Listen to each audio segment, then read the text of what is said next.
जयंती के 150 वर्ष पूर्ण होने के उपलक्ष्य में आयोजित होने वाले विभिन्न कार्यक्रमों की श्रृंखला में आज से एकता यात्रा कार्यक्रम प्रारंभ हो चुके हैं।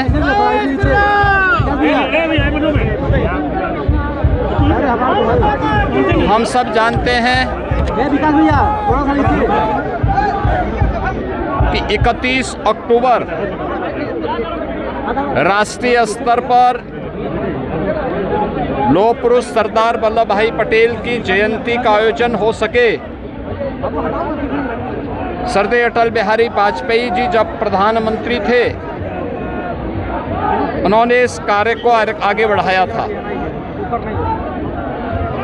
प्रधानमंत्री के रूप में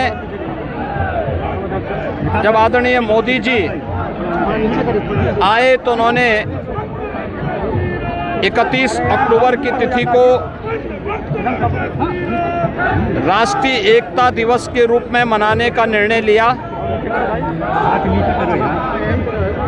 लौह पुरुष सरदार वल्लभ भाई पटेल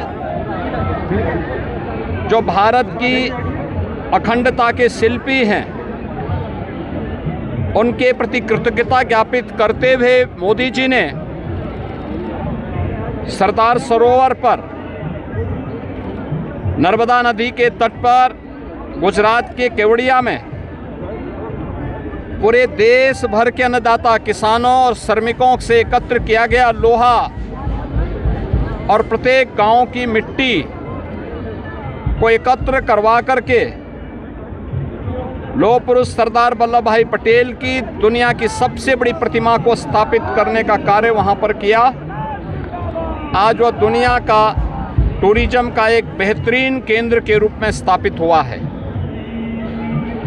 लौह पुरुष सरदार वल्लभ भाई पटेल के प्रति, राष्ट्र के प्रति उनके योगदान के लिए कृतज्ञता ज्ञापित करते हुए भारतीय जनता पार्टी ने इस एकता यात्रा का आयोजन भी किया है।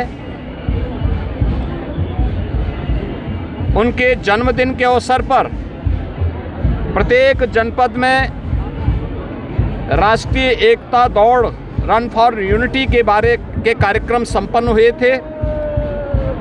अब उत्तर प्रदेश के अंदर 403 विधानसभा क्षेत्रों में एकता यात्रा का आयोजन हो रहा है।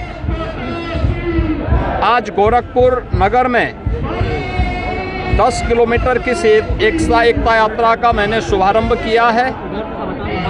हजारों की संख्या में गोरखपुर के नागरिकगण इस एकता यात्रा का हिस्सा बने हुए हैं, जो राष्ट्रीय एकता और अखंडता के प्रति अपनी प्रतिबद्धता को दोहरा रहे हैं। ये हमारा सौभाग्य है कि लौह पुरुष सरदार वल्लभ भाई पटेल की 150 वर्ष जयंती के पूर्ण होने और वंदे मातरम राष्ट्रगीत के 150वें वर्ष में प्रवेश करने के उपलक्ष्य में भी पूरे देश के अंदर कार्यक्रम शुरू हो चुके हैं। राष्ट्रगीत वंदे मातरम के प्रति कृतज्ञता ज्ञापित करते हुए हर स्कूल कॉलेजेस में इस गीत का वाचन हो, सामूहिक गायन हो, यह हर एक के लिए आवश्यक है। राष्ट्रीय एकता और अखंडता को कमजोर करने वाले उन कारकों को ढूंढना पड़ेगा, उस पर प्रभावी प्रहार करना पड़ेगा, जिससे आने वाले समय में कोई दूसरा जिन्ना पैदा होकर के भारत की अखंडता को चुनौती न देने पाए। इस दृष्टि से आज की एकता यात्रा व्यापक जन जागरण का आह्वान कर रही है। लौह पुरुष सरदार वल्लभ भाई पटेल ने भी देशवासियों को आह्वान किया था कि स्वतंत्रता का मतलब केवल आज़ादी नहीं, बल्कि राष्ट्र के प्रति हमारी जिम्मेदारियों का एहसास हमें कराता है। देश के युवाओं के लिए भी उन्होंने कहा था कि जिस देश का युवा जागरूक होगा, जागृत होगा, उस देश में कभी गुलामी नहीं आ सकती।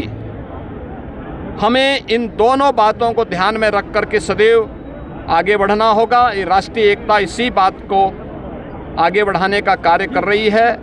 इस अवसर पर मैं एक बार फिर से लौह पुरुष सरदार वल्लभ भाई पटेल की स्मृतियों को नमन करता हूं। प्रदेशवासियों की ओर से उन्हें विनम्र श्रद्धांजलि अर्पित करता हूं और इसके साथ ही राष्ट्रगीत वंदे मातरम के रचयिता बंकिम चंद्र चट्टोपाध्याय की स्मृतियों को भी नमन करते हुए उन्हें विनम्र श्रद्धांजलि अर्पित करता हूं।